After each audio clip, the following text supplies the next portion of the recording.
Hello class. Welcome back बच्चों। लो प्यारे बच्चों, स्टार्ट कर रहे हैं नया लेक्चर। बाबू, इंडिया पाकिस्तान चाइना कल हमने चैप्टर शुरू कर दिया था। कल हमने वैसे बाबू डेवलपमेंट पाथ डिस्कस नहीं करे इंडिया पाकिस्तान चाइना के। कल तो बेटा हमने सिर्फ रीजनल और इकोनॉमिक ग्रुपिंग्स की ही बात की थी। ठीक है जी, आज बाबू वो डिस्कशन आगे बढ़ेगा। आप सब सामने देखेंगे, पहले एनसीईआरटी से रीड करेंगे बेटा कुछ टॉपिक। पढ़ना शुरू करना बेटा।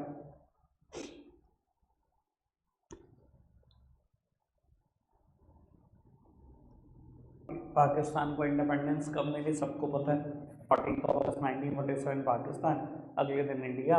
और बाबू, चाइना तो हमारे से 2 साल बाद इंडिपेंडेंट हुआ था। ठीक है जी। 1949 कोई डेट स्पेसिफाइड नहीं है, वो काम आपके लिए आसानी है, मुश्किल नहीं हुआ। डेट स्पेसिफाइड होती वो भी याद रखने का रूल होता। आगे बढ़ते हैं।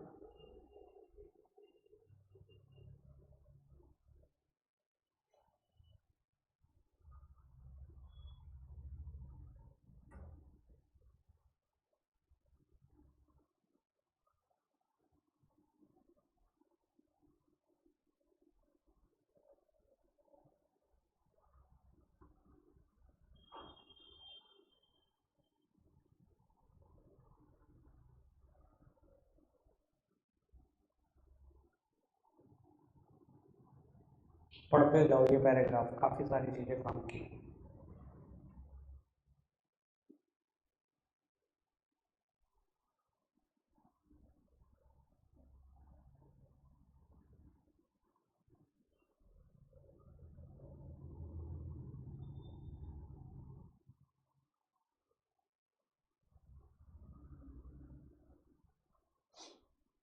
ये पैराग्राफ पूरा कर दो।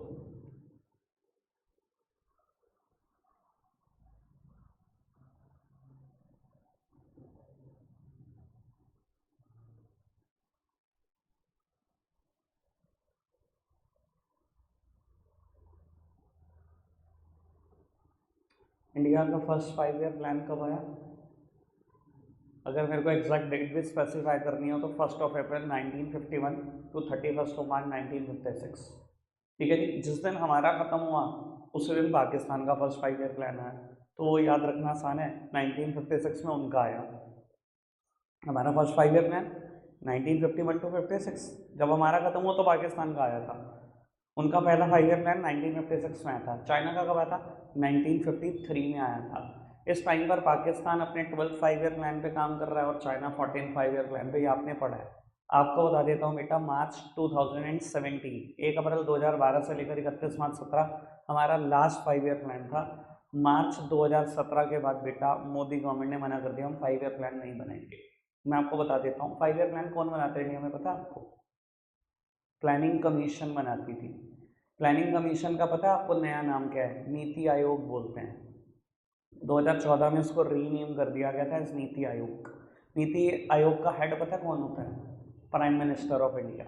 ऑलवेज जो भी चेयर्ड होगा, जो भी चेयर्ड प्राइम मिनिस्टर होगा वो ऑटोमेटिकली नीति आयोग का हेड बन जाएगा। ठीक है जी। अभी नीति आयोग की मीटिंग है 11, 12 या 13 जुलाई में से एक है। अभी कल मैं सुन रहा था बस न्यूज़, तो रफली एक बहुत बड़ी मीटिंग है। मेरे को ये तो नहीं पता एक्शन क्या होगा, पर बहुत बड़ी मीटिंग है। बाबू, मार्च 2017 के बाद नीति आयोग ने ये डिसाइड करा कि अब कोई हम फॉर्मल 5 ईयर प्लान नहीं लाएंगे। अब जो भी हम लाएंगे उन्हें हम बोलेंगे डिफेंस प्लान। अब इंडिया 5 ईयर प्लान पे काम नहीं कर रहा। अब इंडिया काम कर रहा है डिफेंस प्लान। सिर्फ अपने आप को स्ट्रॉन्ग कर रहे हैं, अपनी टेरिटरी को स्ट्रॉन्ग करने की तरफ ही बढ़ रहे हैं अभी तो, 2017 से लेकर आज तक तो। अब आगे क्या होगा ये तो खैर वक्त बताएगा। फिलहाल अभी डिफेंस प्लान है हमारे पास, कोई फॉर्मल 5 ईयर प्लान नहीं है। अभी तक मैंने जितनी बात बोली सब क्लियर है बेटा? अब का टॉपिक ना जो अब पढ़ने जा रहे हो बहुत खतरनाक है, और समझ लेना 10 में से 5 नंबर का टॉपिक यहीं से आना चाहिए जो मैं अब पढ़ने जाऊंगा। ठीक है जी। मैं पढ़ने जा रहा हूँ डेवलपमेंट पाथ ऑफ चाइना। ठीक है, एक एक लाइन एक एक वर्ड काम का है। चलो जी। आज शायद सारा टाइम समझने में निकल जाए, शायद लिख ही ना पाए। ठीक है, देखते हैं जैसे भी बनता है।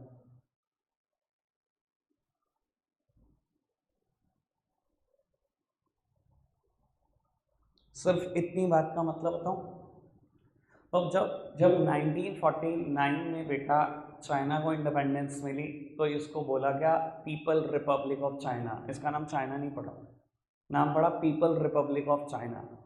बाबू इसके अलावा क्या और किया चाइना ने इंडिपेंडेंस मिलते, मैं थोड़ा सा ये भी बता देता हूँ। शायद आपने कभी सुना हो बेटा इकोनॉमिक सिस्टम्स के बारे में, सुना है आपने कभी कैपिटलिस्ट इकोनॉमी? किसी ने सुने इकोनॉमिक सिस्टम? कभी नहीं सुने? चलो कोई नहीं, आज मुझसे सुन लो, आराम से सुन लेना लेकिन ये बात, ठीक है जी। बाबू कैपिटलिस्ट इकोनॉमी, सोशलिस्ट इकोनॉमी, मेरे पास ये ना चैप्टर नंबर 2 में टॉपिक है, पर मैंने सीधा फर्स्ट के बाद 10 स्टार्ट किया, मतलब 8 स्टार्ट किया, बीच के 2 चैप्टर तो हट गए हैं, तो बाबू इसलिए मैं ये अभी पढ़ा नहीं पाया हूँ। चैप्टर नंबर 2 में मैं लेकिन अभी भी समझा रहा हूँ, बहुत अच्छा समझ में आएगा, जब वहाँ पढ़ाऊँगा तब भी समझा दूंगा। बेटा इन्हें हम बोलते हैं इकोनॉमिक सिस्टम। वर्ल्ड वाइड आप देखोगे ना 3 तरीके के इकोनॉमिक सिस्टम फेमस हैं, कैपिटलिस्ट इकोनॉमी, सोशलिस्ट इकोनॉमी और मिक्स्ड इकोनॉमी नाम बोला जाता है। कैपिटलिस्ट इकोनॉमी क्या होता है बेटा? जहाँ बेटा सारे मीन्स ऑफ प्रोडक्शन के ऑनर सिर्फ प्राइवेट सेक्टर होता है। गवर्नमेंट कोई भी गुड्स, कोई भी सर्विस प्रोड्यूस नहीं करती। गवर्नमेंट का रोल बड़ा कन्फाइंड है, only to maintain law and order and defence. बाबू कैपिटलिस्ट इकोनॉमी क्या होती है? जब गवर्नमेंट प्रोडक्शन नहीं करती, गवर्नमेंट कोई मीन्स ऑफ प्रोडक्शन को ओन नहीं करती, प्राइवेट सेक्टर को खुली आज़ादी दे रखी है, जब मर्जी बनाओ, जितना मर्जी बनाओ, जिसके लिए मर्जी बनाओ, हमारे को कुछ नहीं है। What to produce, how to produce and for whom to produce, these decision are taken by the private sector only. Government का कोई पार्टिसिपेशन नहीं है। गवर्नमेंट का सिर्फ रोल इतना सा है कि government law and order maintain करेगी, डिफेंस मैनेज करेगी, एडमिनिस्ट्रेशन मैनेज करेगी। बाबू just like the economy of USA, USA में सरकार एक भी गुड्स, एक भी सर्विस प्रोड्यूस नहीं करती, सिर्फ प्राइवेट सेक्टर प्रोड्यूस करता है। देखो इस इकोनॉमिक सिस्टम के अपने फायदे और अपने नुकसान हैं। ऐसे केसेस में होता पता है क्या बेटा? सिर्फ एक ही चीज को प्रेफरेंस दी जाती है, प्रॉफिट मैक्सिमाइजेशन को। सोशल जस्टिस का, सोशल वेलफेयर का जो कंसेप्ट है ना, बहुत पीछे छूट जाता है ऐसी इकोनॉमी में, क्योंकि प्राइवेट सेक्टर हमेशा उनके लिए बनाएगा which have means to buy it, जिनके पास खरीदने के पैसे हो। सरकार तो देखो सबका भला सोचती है, प्राइवेट सेक्टर तो भला नहीं सोचेगा। तो बाबू अपनी मेरिट्स, अपनी लिमिटेशन है, पर ऐसी इकोनॉमी में बेटा जीडीपी की ग्रोथ देख लो बहुत फास्टर होती है। तो अपने फायदे अपने नुकसान है बेटा। सोशलिस्ट इकोनॉमी क्या चीज होती है? Where all the means of production are owned by the government only. सारे के सारे मीन्स ऑफ प्रोडक्शन की मालिक कौन है बेटा? सिर्फ सरकार है। Apart from maintaining law and order, defense services, administration service, government also actively participated in production of goods and services. Government he goods और सर्विस पे प्रोड्यूस करती है। आपको बता देता हूँ, ऐसी इकोनॉमी में एक लैंड का टुकड़ा भी नहीं होता, एक गज भी नहीं होता जिसको आप कह सकते हो मेरा है। पूरी की पूरी लैंड, पूरी कंट्री किसकी है? सिर्फ सरकार की है। आप सब नौकर हो, आप जिस भी जगह पे रहोगे सिर्फ रेंट दोगे, आपका कुछ नहीं है, कोई प्रॉपर्टी को आप अपना ही नहीं कह सकते। ऐसी होती है सोशलिस्ट इकोनॉमी, जो चाइना ने अडॉप्ट करी थी आफ्टर इंडिपेंडेंस। ठीक है जी। इंडिया मिक्स्ड इकोनॉमी अडॉप्ट करता है, इन दोनों का कॉम्बिनेशन, मतलब गवर्नमेंट भी थोड़ा थोड़ा production of goods and service में पार्टिसिपेट करती है, apart from maintaining law and order, defence and administration. और प्राइवेट सेक्टर को भी आज़ादी दे रखी है। यहाँ पर प्राइवेट सेक्टर को आज़ादी थी कि आप गुड्स एंड सर्विस प्रोड्यूस करो, यहाँ पर प्राइवेट सेक्टर को आज़ादी दे रखी है आप भी गुड्स एंड सर्विस प्रोड्यूस करो। यहाँ सिर्फ सरकार प्रोड्यूस करती थी, यहाँ पर सरकार भी प्रोड्यूस करती है। तो बाबू इंडिया ने मिक्स्ड इकोनॉमी अडॉप्ट करी थी, यानी कि हमारी सरकार भी गुड्स एंड सर्विस प्रोड्यूस करेगी, प्राइवेट सेक्टर भी, और आपस में डायरेक्ट कम्पीट करेंगे, बिल्कुल डायरेक्ट कम्पीट। जो सस्ता बनाएगा वो सस्ता बेच लेगा, आप बना लो सरकार सस्ता आप बेच लो, हम बना लेंगे सस्ता तो हम बेच लेंगे। किसी टाइम पर बीएसएनएल सबसे सस्ते प्लान देता था और सबसे आगे भी था और बेच भी रहा था अपनी सर्विसेज, और अच्छी खासी बेच रहा था। उसके बाद जियो बाबा सबको उड़ा दिया, जो सस्ता बनाएगा वो सस्ता बेचेगा, डायरेक्ट कंपटीशन झेलना सरकार को भी। ऐसी इकोनॉमी मिक्स्ड इकोनॉमी है बेटा, समझ में आई बात? अब बाबू अगर उस लाइन का मतलब आप समझ पाओ ना तो मजा ही आ जाए। लास्ट लाइन पढ़ी आपने एक बार, all critical sector of the economy, enterprises and lands owned and operated by individuals were brought under government control। सब कुछ सरकार ने टेक ओवर कर दिया, किसी की कोई प्रॉपर्टी नहीं बची, सोशलिस्ट इकोनॉमी अडॉप्ट की थी ना। सोशलिस्ट इकोनॉमी में बेटा किसी भी इंसान के पास कोई फिक्स एसेट्स नहीं होती, कोई कह ही नहीं सकता ये लैंड मेरी है, रजिस्ट्री है, सब खत्म, सब सरकार का हो गया एक ही रात में। समझ में आई बात? मैंने कहा है एक एक लाइन इंपॉर्टेंट है, एक एक लाइन। चलो आगे बढ़ाते हैं बात को। अब तो मजा ही आ जाएगा, ये पैराग्राफ पढ़ लोगे तो दिल खुश हो जाएगा। एक एक करके पैराग्राफ को आगे बढ़ाना। एक काम करते हैं, 2 पैराग्राफ पढ़ते हैं, पढ़ना। नोट्स उठा के देखोगे ना, जीएलएफ के ऊपर टॉपिक क्या है, मैंने एक वर्ड नहीं चेंज किया भाई, यहां से उठा के सब कुछ डालता है, एक वर्ड भी चेंज नहीं होगा। ऐसे कैसा लिख दूंगा मैं, तो मैं ऐसा कैसे समझाने का हिम्मत भी रखता हूँ अगर मैं लिख ऐसे कैसे दूंगा तो। इसलिए मैं बोल रहा हूँ एक एक वर्ड काम का है, पेपर में आएगा, ध्यान रखना इन दोनों में से एक पैराग्राफ लिखने को। Have done, first paragraph done, पढ़ा मतलब तो मैं समझाऊंगा, आपने पढ़ा, सेकंड पढ़ना।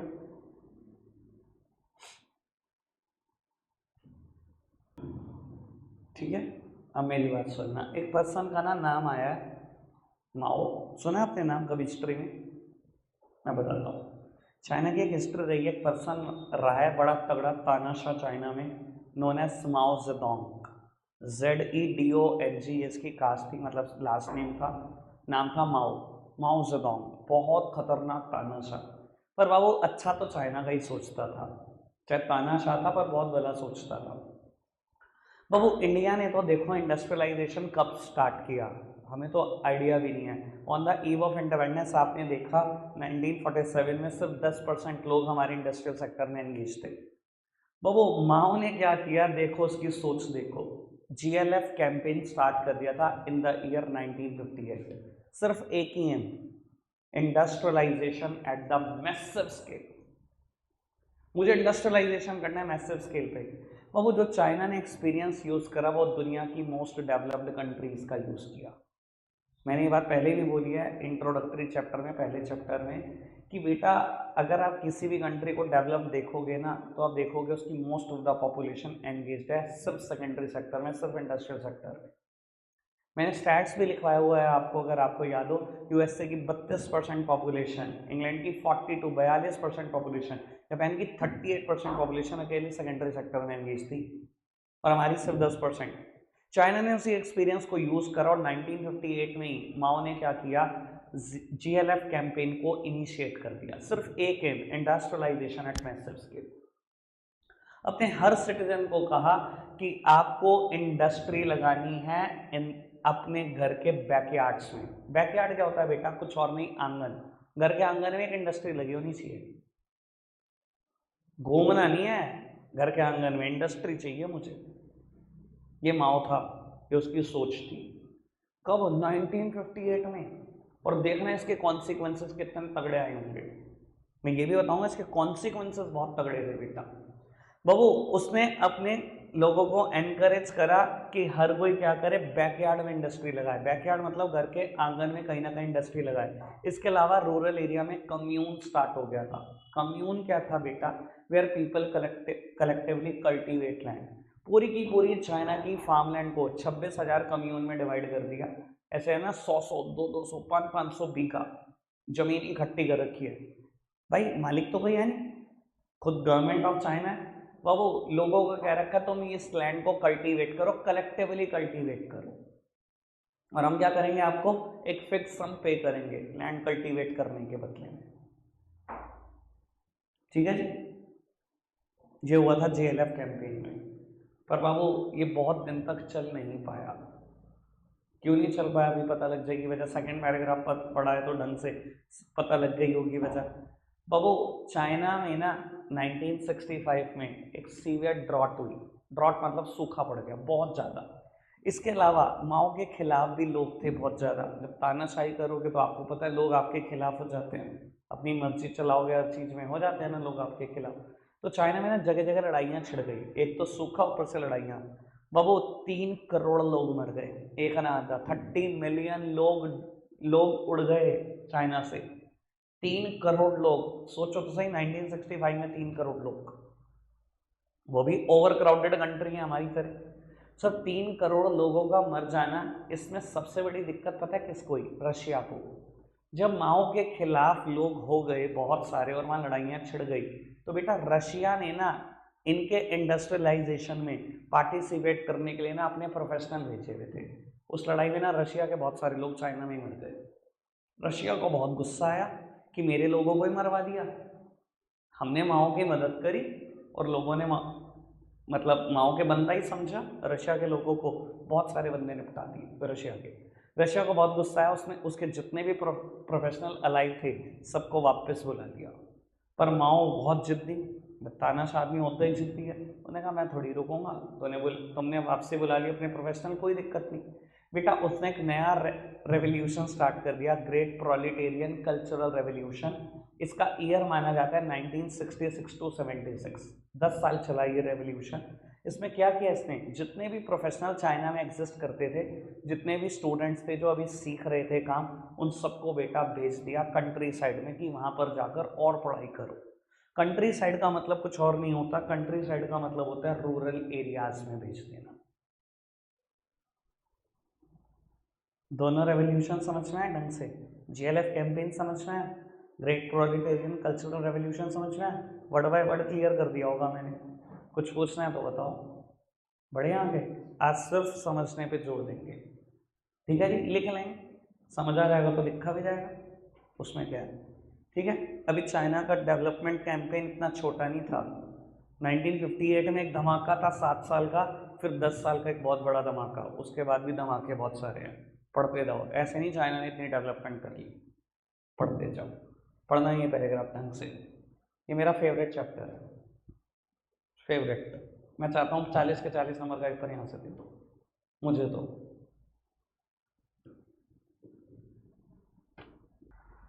पढ़ा आपने बाबू, इंडिया ने इकोनॉमिक रिफॉर्म्स 1991 में लाए, एलपीजी, लिबरलाइजेशन, प्राइवेटाइजेशन, ग्लोबलाइजेशन। आपकी नॉलेज के लिए बता देता हूँ, पाकिस्तान इंडिया से पहले लाया 3 साल पहले 1988। कल पढ़ेंगे कि पाकिस्तान की भी डेवलपमेंट स्ट्रैटेजी क्या थी, उनका डेवलपमेंट पाथ कैसा रहा है। सो चाइना हम सबसे बहुत पहले ले आया, मतलब एक रेवोल्यूशन खत्म होते ही दूसरा, दूसरा खत्म होते ही सीधा इकोनॉमिक रिफॉर्म्स। अगर आपने ढंग से पढ़ा तो 1978 में इकोनॉमिक रिफॉर्म चाइना ले आया, मतलब ये इसका ईयर माना जाता था ग्रेट प्रोलिटेरियन कल्चरल रेवोल्यूशन का, टिल 1976, 2 साल बाद इकोनॉमिक रिफॉर्म भी ले आया। बहु इसने ये भी बोला इसी लाइन के बाद कि इकोनॉमिक रिफॉर्म फेज्ड मैनर में आएंगे, पढ़ा ना आपने ढंग से, China introduce reform in phases. First phase में मेन रेवोल्यूशन जो हुआ ना वो एग्रीकल्चर में हुआ, एग्रीकल्चर रिफॉर्म हुए, एग्रीकल्चर चेंज हुआ। तो वो जो ये पूरी चाइना की फार्मलैंड को 26,000 कम्यून में बांटा गया था ना, इसके छोटे छोटे टुकड़े करके ना बेटा हर आदमी को अलग अलग टुकड़ा कल्टीवेट करने को कह दिया। पहले तो पीपल कलेक्टिवली कल्टीवेट लैंड, ये सिस्टम था, चाइना में कम्यून थे। अब वो कम्यून सिस्टम खत्म कर दिया, कम्यून को विड्रॉन कर दिया गया। बाबू हर एक फार्मलैंड का एक टुकड़ा एक अलग पर्सन को दे दिया कि आप इसको कल्टीवेट करो, not as a owner but only as a cultivator, और इसके बदले में आपको पैसे ही मिलेंगे। ऑनर नहीं बनाया अभी भी चाइना वो सोशलिस्ट इकोनॉमी के पैटर्न पे चल रहा है 1978 में भी, ठीक है जी। फिर सेकेंड फेज में जब रिफॉर्म हुए तो वो एग्रीकल्चर में नहीं हुए, एग्रीकल्चर पहले ही हो चुके थे, वो इंडस्ट्रियल सेक्टर में हुए। इंडस्ट्रियल सेक्टर में होने का क्या मतलब था बाबू, प्राइवेट सेक्टर को एनकरेज किया गया कि आप सामने आओ, गुड्स का प्रोडक्शन करो फ्रीली, और जो स्टेट ओन एंटरप्राइजेस हैं, पढ़ लिया ना शायद आपने इतना,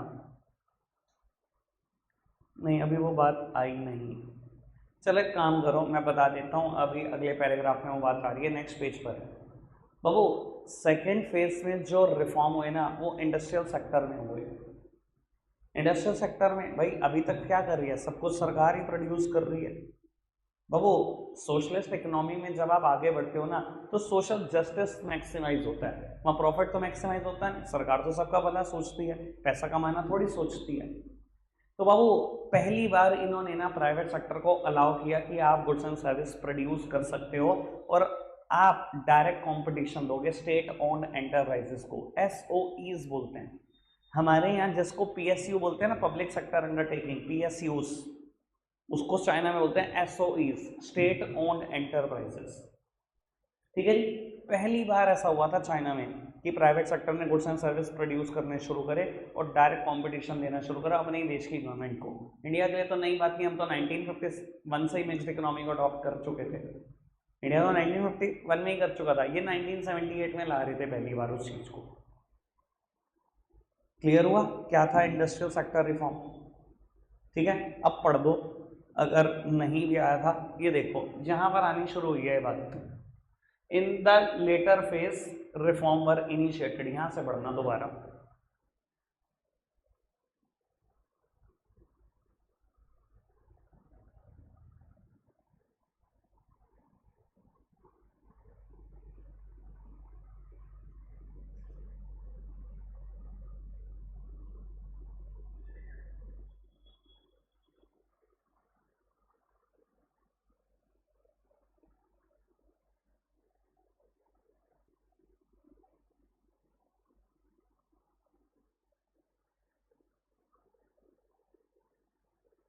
तक पढ़ा बाबू, रिफॉर्म्स के चलते चलते सरकार एक और पॉलिसी लाई, डुअल प्राइसिंग की, पढ़ लिया होगा आपने। इसमें फिक्स्ड क्वांटिटी ऑफ इनपुट और fixed quantity of output farmer और इंडस्ट्रियलिस्ट उस प्राइस पर बाय और सेल करेंगे जो प्राइस सरकार ने फिक्स किया है, और वो उसके बाद मार्केट प्राइस पर। यही थी डुअल प्राइसिंग, दो अलग अलग प्राइसेस थी।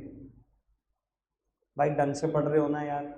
कहीं ना ऐसे शक्ल बनाते हैं मेरी एक्सप्लेनेशन के टाइम पर, भाई मैं इसी का सहारा लेता हूँ सारा। तो थोड़ा सा इसको ढंग से पढ़ लो, एनसीईआरटी से बढ़कर कोई बुक नहीं आईडी में। ठीक है जी, अब आखिरी लाइन पढ़ो।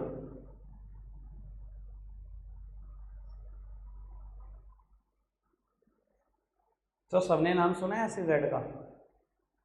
आपको पता है पूरी दुनिया को SEZ का नाम सिखाने वाला चाइना है, पूरी दुनिया को।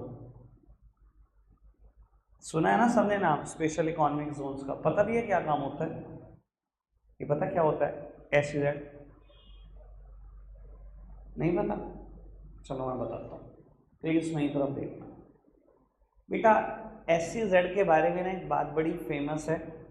SEZ क्या होते हैं बेटा?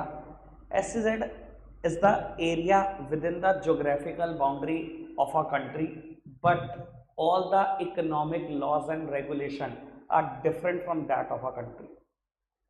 बाबू ये SEZ आपके देश से अलग नहीं है, आपके देश के अंदर ही कोई ना कोई एक ज्योग्राफिकल बाउंड्री का हिस्सा है, आपके देश के अंदर ही है SEZ भी, बट उसके ऊपर जितने भी इकोनॉमिक लॉस जो लगते हैं ना, वो पूरी कंट्री से डिफरेंट होते हैं। क्या चीज? ना ना ना ना ना, जम्मू कश्मीर का तो लॉ ही अलग था ना, वहाँ तो कॉन्स्टिट्यूशन ही अलग था। ठीक है ना, वो एक बिल्कुल अलग चीज़ है, ये एक बिल्कुल अलग चीज़ है। पहली बात, आपने मेरे वर्ड को ढंग से नहीं सुना। मैं कह रहा हूँ इकोनॉमिक लॉस डिफरेंट है, मैं ये नहीं कह रहा हूँ लॉ डिफरेंट है, सिर्फ इकोनॉमिक लॉ डिफरेंट है। ठीक है जी, अभी आराम से समझो पहले इस बात को, मैं थोड़ा सा और एक्सप्लेन कर दूँ। क्या है SEZ? Area with in the geographical boundary of a country, but economic laws and regulation are different from that of a country। Economic law बिल्कुल कंट्री से डिफरेंट लगते हैं। क्यों लगता है मैं थोड़ा सा समझाने की कोशिश करता हूँ। वो मान लो इंडिया का एग्जांपल लेते हैं ताकि समझ वो अच्छे से आए। इंडिया में ना नोएडा में एक जगह को सरकार ने डिक्लेयर कर दिया एज SEZ कि अगर यहाँ कोई भी फैक्ट्री लगाएगा तो हम उसको बहुत सारे एडवांटेजेस देने वाले हैं, ये हमारे हिसाब से SEZ है। आपको पता है SEZ जितनी भी यूनिट्स प्रोड्यूस करेगा ना, मान लो एक साल में 1 लाख करेगा, इस 1 लाख में से एक भी इंडिया में नहीं बेच सकता। SEZ का काम सिर्फ क्या होता है? सिर्फ गुड्स का एक्सपोर्ट करना। एक सिंगल पेनी भी इंडिया में बिक नहीं सकती। इवन ये भी बता देता हूँ, अगर वेस्टेज भी बच गई ना, वो भी इंडिया में नहीं बिक सकती। SEZ के अंदर इतनी खतरनाक लॉ है। SEZ सिर्फ एक्सपोर्ट कर सकता है और कुछ भी नहीं कर सकता। पहले बताओ ये बात समझ में आ रही है? कोई दिक्कत कोई परेशानी तो नहीं? अब आपको ये पता है कि जब भी गुड्स एक्सपोर्ट होते हैं, प्लीज मेरी तरफ देखो, जब भी गुड्स एक्सपोर्ट होते हैं सरकार कोई टैक्स चार्ज नहीं करती। ये आइडिया किसी को? बेटा आपने ना जब कभी 11th क्लास में कहीं पर लिखा पढ़ा होगा कस्टम ड्यूटी, तो बच्चों को ये बताया जाता है, मतलब 11th क्लास में टीचर बताते हैं import duty and export duty are known as custom duty. पर मैं आपकी नॉलेज के लिए बता देता हूँ बेटा, एक्सपोर्ट ड्यूटी नाम की कोई चीज़ ही नहीं होती किसी भी देश में। इंपोर्ट ड्यूटी को ही कस्टम ड्यूटी कहते हैं। कोई भी देश एक्सपोर्ट पे टैक्स नहीं लेता। क्यों नहीं लेता, मैं थोड़ा सा आइडिया देने की कोशिश करता हूँ, क्योंकि मेरे को पता है टॉपिक क्लियर करने में बहुत टाइम लगेगा। मैं एनसीईआरटी ने 2 वर्ड लिखे हैं एसिड पे, मैं उतना नहीं बता सकता, मुझे अच्छा नहीं लगेगा खुद को अगर मैं उतना ही बताऊंगा तो। मान लो बेटा कोई प्रोडक्ट इंडिया ने 100 रुपये का बनाया, प्लीज सामने देखना, और बेटा यूएसए ने सेम प्रोडक्ट 120 रुपये का बनाया, ठीक है। तो वो किसका बिकना चाहिए प्रोडक्ट? इंडिया का। जो सस्ता बनाएगा वो सस्ता बेचेगा। इंडिया ने डिसाइड करा कि हम इस प्रोडक्ट को एक्सपोर्ट करेंगे। मान लो अगर सरकार कह दे भैया सबसे पहले तो मुझे जीएसटी दे दो 12%, मान लो अगर कह दे, प्रोडक्ट कितने का हो गया इंडिया में? 112। बाबू यहाँ पे लगा किराया भाड़ा, फ्रेट लगी यहाँ से यहाँ पहुँचने की, 3 रुपये की फ्रेट है, कितने का पहुँचा यूएसए में? 115। यूएस से गवर्नमेंट ने कह दिया आपने मेरी कंट्री में कुछ इंपोर्ट किया है, मुझे भी इंपोर्ट ड्यूटी दे दो 10%, 11 रुपये और दे दो। प्रोडक्ट कितने का हो गया? 126। बिकेगा कभी इंडियन प्रोडक्ट? भाई सस्ता बनाने के बाद भी बेच नहीं पाओगे। कोई भी देश कभी भी ये नहीं कहता कि अगर आप कोई गुड्स एक्सपोर्ट कर रहे हो, देश मना कर देता मुझे टैक्स नहीं चाहिए। क्यों? ताकि आपका प्रोडक्ट फॉरेन मार्केट में कॉम्पिटिटिव बने, बिके, और आप देश को फॉरेन एक्सचेंज अर्न करके दो। इसलिए कोई भी देश एक्सपोर्ट पे टैक्स नहीं लेता। इंडियन गवर्नमेंट ने कहा मुझे बिल्कुल टैक्स नहीं चाहिए, आपने 100 का बनाया 100 का लेकर जाओ। 100 का लेकर गए, सर किराया भाड़ा लगा 3 रुपये, 103 का पहुंचा। अगर यूएस गवर्नमेंट ने इंपोर्ट ड्यूटी लगा भी दी 10%, 10 रुपये की और 113, आपका ही बिकेगा प्रोडक्ट। क्या आपका प्रोडक्ट फॉरेन मार्केट में कॉम्पिटिटिव हो गया? बिक जाएगा आसानी से। इसलिए कोई भी देश एक्सपोर्ट पे टैक्स नहीं देता। समझ में आई बात? कोई दिक्कत कोई परेशानी तो नहीं अभी तक इस बात में? अब दूसरी बात ये भी समझ लो, बड़े काम की बात मैं ये दिखाना चाह रहा हूँ कैसे इकोनॉमिक लॉस एसईजेड पे डिफरेंट लगते हैं। बाबू अगर इंडिया के अंदर ही कोई जगह है कोलकाता, वहां से बेटा आप एसईजेड में गुड्स सप्लाई कर रहे हो, मतलब रॉ मटेरियल सप्लाई कर रहे हो, तो बेटा गवर्नमेंट ऑफ इंडिया मना कर देती है अगर कोई रॉ मटेरियल भी बेचेगा एसईजेड को, तो आप बिल्कुल वैसे ही मान लेना जैसे आप एक्सपोर्ट कर रहे हो और कोई टैक्सेस चार्ज मत करना। वरना क्या होगा मैं ये भी बता देता हूँ। वरना क्या होगा ये समझना। बाबू आप रॉ मटेरियल खरीद कर लाए, मान लो बेटा 70 रुपये का, और बेटा इस आदमी ने आपको बिल दिया तो जीएसटी चार्ज कर दिया 12% या 10% मान लो, कैलकुलेशन को इजी रखने के लिए, ठीक है जी। आपने गुड्स खरीदा रॉ मटेरियल, कितने रुपए का पड़ा आपको? 77। देखो अगर थोड़ा सा आपको आइडिया है तो मैं थोड़ा सा ज्ञान पेल दूँ जीएसटी का। अगर आइडिया है तो मैं ज्ञान पेल देता हूँ। मैं मान लेता हूँ आपने 11th अच्छे से करी है। सर जीएसटी में एक बात बोली थी मैंने, हमेशा मेरी बात तो याद आ जाएगी, जो मुझसे बड़े उनको तो पक्का आ जाएगी, बाकी का बस मुझे थोड़ा सा डर लगता है। बाबू जब मैंने अकाउंटिंग फॉर जीएसटी सिखाया था ना, एक बात बताई थी आपको, सरकार आपको कहती है सेल पर टैक्स दे देना, तो मैं परचेज के टैक्स की छूट दे दूंगी आपको। यही बात बोलता था ना मैं।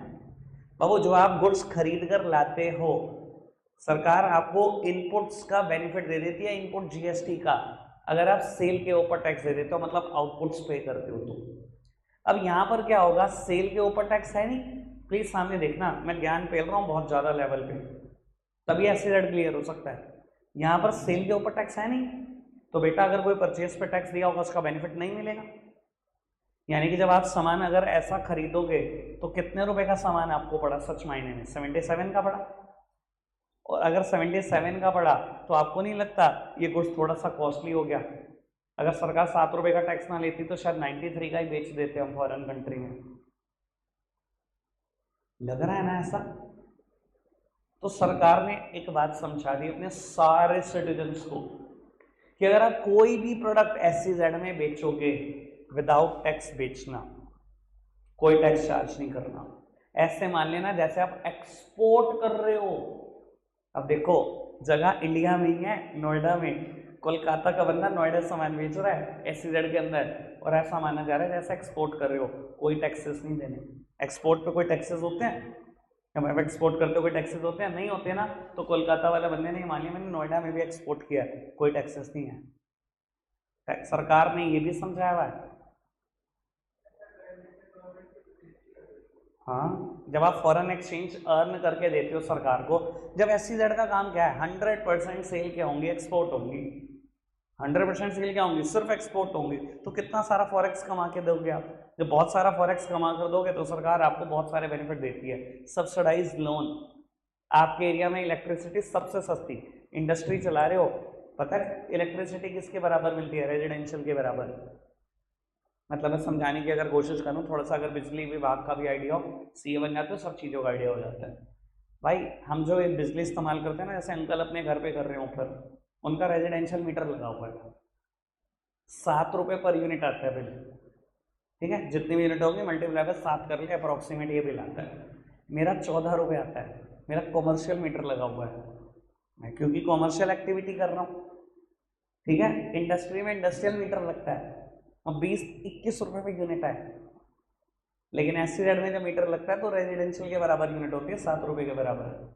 सब्सिडाइज इलेक्ट्रिसिटी, सब्सिडाइज लोन, इसके अलावा आपको इंपोर्ट अंधाधुंध करने की परमिशन होती है, क्योंकि आपने अंधाधुंध फॉरेक्स कमा कर दिया। अगर आप फॉरेक्स खर्चना चाहो तो खर्चने की भी परमिशन है, कोई रोकेगा नहीं, कोई टोकेगा नहीं। ये बेनिफिट्स भी होते हैं। अच्छा, ये समझ में आया कि SEZ के ऊपर सरकार इकोनॉमिक लॉ बिल्कुल डिफरेंट लगवा रही है। सिटीजन को ही कह दिया, मान लो एक्सपोर्ट कर रहे हो, पूरा इकोनॉमिक लॉ डिफरेंट नहीं लग रहा आपके ऊपर, चाहे आप इंडिया में ही लोकेटेड हो। तो SEZ वो एरिया है जो लोकेटेड है with in the geographical boundary of a country, but उनके ऊपर इकोनॉमिक लॉज एंड रेगुलेशन बिल्कुल डिफरेंट है। क्लियर है बात? मैंने चाइना का डेवलपमेंट पाथ समझाने की कोशिश करी। सर सबसे पहले SEZ को जन्म देने वाला चाइना है, बाकी सब देशों ने कॉपी किया है। सारे के सारे देश कूदे थे चाइना में आने के लिए, SEZ लगाने के लिए। इसके अलावा एक और कारण भी है, मैं आपको बता देता हूँ। फॉरेन इन्वेस्टमेंट को अट्रैक्ट करवाने के लिए चाइना ने SEZ एस्टैब्लिश करे। इसके अलावा उन्होंने ना कभी भी अपने लेबर लॉ को ना स्ट्रिक्ट नहीं करा। वो पता क्या कहते थे, कोई फॉरेनर आया, फैक्ट्री लगाई इंडिया में, जब भी वो लेबर निकालता है ना फॉरेनर इंडिया में आके, तो लेबर लॉ बड़े स्ट्रिक्ट हैं, उसको ना कंपनसेशन देनी पड़ती है इंडियंस को। ऐसे लेबर नहीं निकाल सकते। रिट्रेंचमेंट कंपनसेशन बोलते हैं, जब जिंदगी में आगे बढ़ोगे तो पता लगेगा। रिट्रेंचमेंट होता है किसी को जॉब से निकालना, रिट्रेंचमेंट कंपनसेशन देनी पड़ती है, वरना लोग कोर्ट पे पहुंच जाते हैं, उस फॉरेन कंपनी की बैंड बच जाती है। इंडिया में ये दिक्कत है। चाइना ने पता क्या कहा था, हम कोई लॉ नहीं लगाएंगे अपनी लेबर के ऊपर, लेबर के भले के लिए कोई लॉ नहीं होगा, अब जब मर्जी जिसको मर्जी जितना मर्जी निकाल दो। इसलिए फॉरेनर्स को ना चाइना बड़ा अट्रैक्ट करता था।